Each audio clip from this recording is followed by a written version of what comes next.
Atum is a stand with no sort of physical, or I'm about to say something that might be controversial, might not be, but I don't like Atum, like, at all. Darby was cool, but Atum, this is, yeah, it's alright.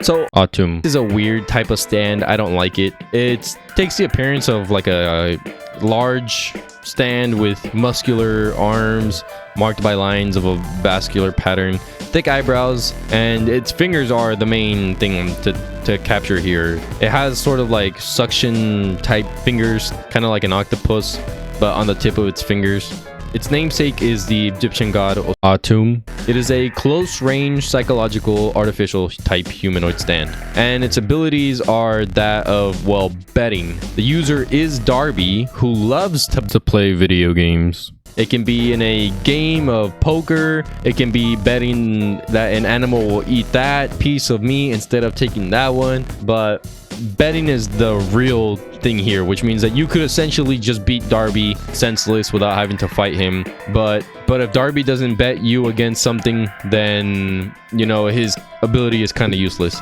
So its main ability is being able to steal souls. Atum again has the ability to rob the soul of anyone who loses to Darby in a bet or in a game. Firstly, Darby needs his opponent to agree to gambling their soul, and it specifically only acts when the opponent only admits defeat, whether it be in their head, their heart, or whatever. If that guy admits defeat, that they lost to Darby, then Osiris will take their soul.